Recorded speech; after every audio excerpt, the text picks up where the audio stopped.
Of all the questions that have captivated thinkers for centuries, perhaps the most fundamental is about the very nature of our reality.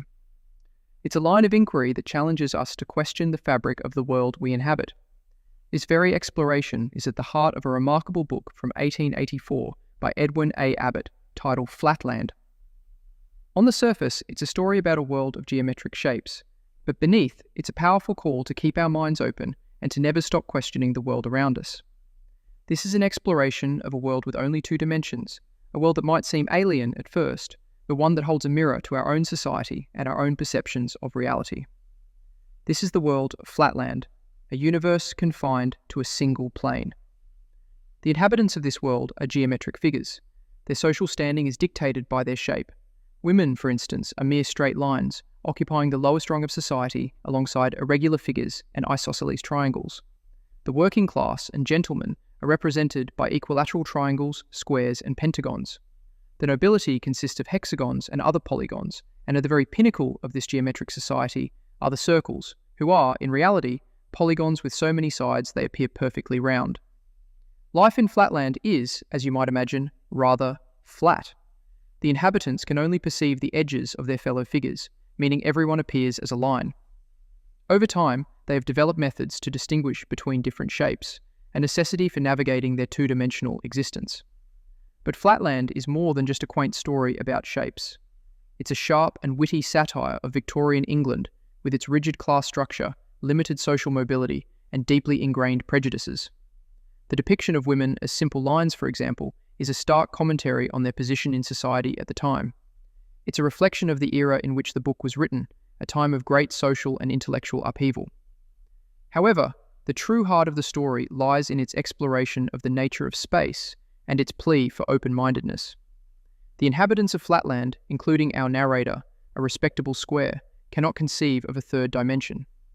The very idea is absurd, a fantasy that contradicts their everyday experience. And in their refusal to believe in what they cannot see, we find a powerful analogy for our own limitations. The square, our protagonist, has a life-altering experience. He is visited by a being from a three-dimensional world, a sphere.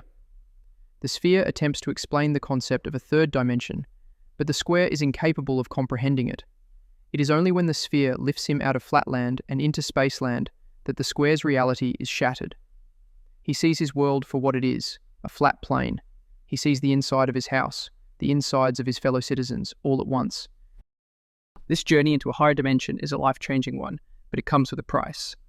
The square, now enlightened, tries to explain the existence of a third dimension to his fellow Flatlanders. He is met with ridicule and disbelief. His attempts to spread this newfound knowledge lead to his imprisonment. He is deemed a heretic, a madman. The story doesn't stop there. The sphere, who so easily demonstrated the third dimension to the square, is himself dismissive of the idea of a fourth dimension. He too is a prisoner of his own dimensional reality. This suggests that the reluctance to question our own established order is a deeply ingrained trait, a challenge that every generation must face. And this is where the story of Flatland truly transcends its simple premise. It forces us to confront our own limitations. It's remarkable that this book explores such ideas long before they entered the mainstream consciousness with the work of scientists like Albert Einstein and his theory of general relativity. It may well be that the true nature of the fourth dimension remains hidden to us. Perhaps we can only observe its function, which we experience as time, much like the inhabitants of Flatland can only indirectly observe the functions of the third dimension through geometric angles without ever grasping the dimension itself. The ultimate challenge, then, is to cultivate an open-mindedness so deep that we can accept new findings about our reality using our own mental faculties without needing a being from a higher dimension to show us the way. Our subjective reality is constrained by the dimensions we inhabit. We perceive the world through a limited lens, while the objective reality, if such a thing even exists, remains largely hidden from us. The story of the square is a timeless allegory for the fate of so many progressive thinkers throughout history who dared to challenge the status quo. So, what can we take away from this journey into a two-dimensional world?